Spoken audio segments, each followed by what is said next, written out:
ලෝක කාන්තා දිනය සමරන සියලුම කාන්තාවන්ට මෙතිවරණ නිරීක්ෂණ සංවිධානයක් විදිහට කැපේ සංවිධානය විසින් සුබපතනවා. මෙවර විශේෂයෙන්ම සුබපතන හේතුව තමයි කාන්තාවන් ගොඩාක් දෙනා අලුතෙන් දේශපාලනයට නිරත වෙලා තිබෙනවා. විශේෂයෙන්ම අපි දන්නවා පහුගිය වකවානුවල කාන්තාවන් දේශපාලනයට එන එක ඉතාමත්ම අඩු ප්‍රවණතාවයක් තමයි දක්නට ලැබුණේ. නමුත් 2017 දී හඳුන්වා දීපු පළාත් පාලන මෙතිවරණ ක්‍රමය නිසා කාන්තාවන්ට කෝටාවක් ලැබුණා. ඒ 125 කෝටාවක් නිසා 2000කට ආසන්න ප්‍රමාණයක් දේශපාලනයට ඇතුළත් වුණා. විශේෂයෙන්ම පළාත් පාලන ආයතන නියෝජනය කරා මහජන නියෝජිතවරියන් විදියට. ඒ වගේම විශේෂ ඉල්ලීමක් අපි ආණ්ඩුවෙන් සහ විපක්ෂ දේශපාලනයේ නිරත වෙලා ඉන්න පක්ෂ වලින් ඉල්ලීම් කරන්න බලාපොරොත්තු වෙනවා අද දවසේ. කාන්තාවන්ට දේශපාලනය කරගෙන එනකොට පළාත් පාලන ආයතනයේ විතරක් දේශපාලනය කරන්න භූමිකාව මදි. ඉස්සරහට දේශපාලනය කරන්න අවශ්‍ය නම් අනිවාර්යයෙන්ම පළාත් සභා ක්‍රමයක් අවශ්‍යයි. ඒ වගේම පාර්ලිමේන්තුවටත් කෝටා ක්‍රමයක් හෝ වෙනත් ක්‍රමයක් මගින් කාන්තාවන් වැඩි දෙනෙක් නියෝජනය කරන විදියට අලුත් මෙතිවරණ ක්‍රමයක් හඳුන්වා දෙන්න ඉතාමත්ම අවශ්‍යම කාල සීමාවක තමයි අපි ඉන්නේ. ඒකටත් හොඳ අවස්ථාවක් තමයි මේ වර්තමාන කාල සීමාව. අපි දන්නවා වර්තමාන පාර්ලිමේන්තුවේ නියෝජනය කරන ආණ්ඩු පක්ෂයට 3/2 බලයක් තියෙනවා. ඕනෙම වෙලාවක අවශ්‍ය නීති සකසන්න පුළුවන් ඒ අවස්ථාව ආණ්ඩු පක්ෂයට තියෙනවා. ඒ වගේම අපි විශ්වාස කරනවා කාන්තාවන්ට දේශපාලනය කරන්න අවශ්‍ය භූමිකාව හදලා දෙන්න විශේෂයෙන්ම පළාත් සභාවට කෝටාවක් හඳුන්වා දෙන්න. ඒ වගේම පාර්ලිමේන්තුවට කාන්තාවන්ට කෝටාවක් හඳුන්වා දෙන්න කවදාවත් විපක්ෂය විරුද්ධ වෙන්න විදියක් නැහැ.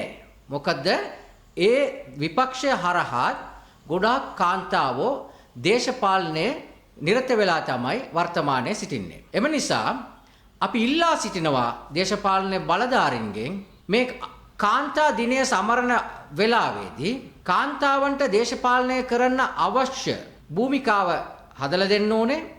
ඒකට අවශ්‍ය නීතිය සම්පාදනය කරන්න ඕනේ කියලා අපි ආණ්ඩු පක්ෂයෙන් ඉල්ලා සිටිනවා.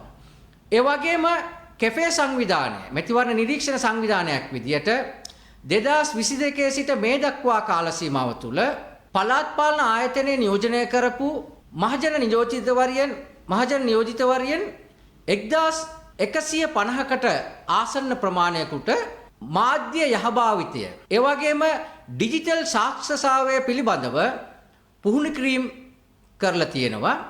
විශේෂයෙන්ම කාන්තාවන් දේශපාලනය කරනකොට ලොකු අභියෝගයක් තමයි මේ ඩිජිටල් අවකාශය. මේ ඩිජිටල් අවකාශය තුලින් එල්ලවෙන ප්‍රචණ්ඩත්වයට විරුද්ධ වෙන්න ඕනේ කොහොමද? ඒකට මුහුණ දෙන්න ඕනේ කොහොමද කියලා කැෆේ සංවිධානය විසින් පහුගිය අවුරුදු 3ක් තුලදීම පුහුණු කිරීම කරලා තියෙනවා.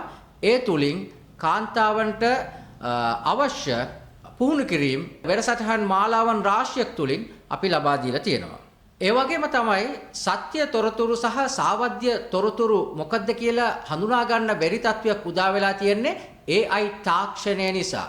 මේ AI තාක්ෂණය භාවිතා කරමින් ඩිජිටල් අවකාශය විශේෂයෙන්ම Facebook, WhatsApp, YouTube හරහා කාන්තාවන්ට විරුද්ධව ගොඩාක් වීඩියෝස් කාන්තාවන්ට විරුද්ධව ක්‍රියේට් කරලා ඒ සම්බන්ධයෙන් හුවමාරු වෙනවා.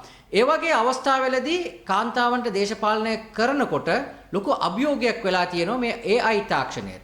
එම නිසා ආණ්ඩුවට වගකීමක් තියෙනවා මේක පාලනය කරන්න පුළුවන් විදියට නීති සම්පාදනය කරන්න ඕනේ. විශේෂයෙන්ම AI තාක්ෂණය සහ සමාජ මාධ්‍ය පාලනය කිරීමට නිසි පිළිවෙලක් ආණ්ඩුවේ විසින් ක්‍රියාත්මක කරන්න ඕනේ කියලා අපි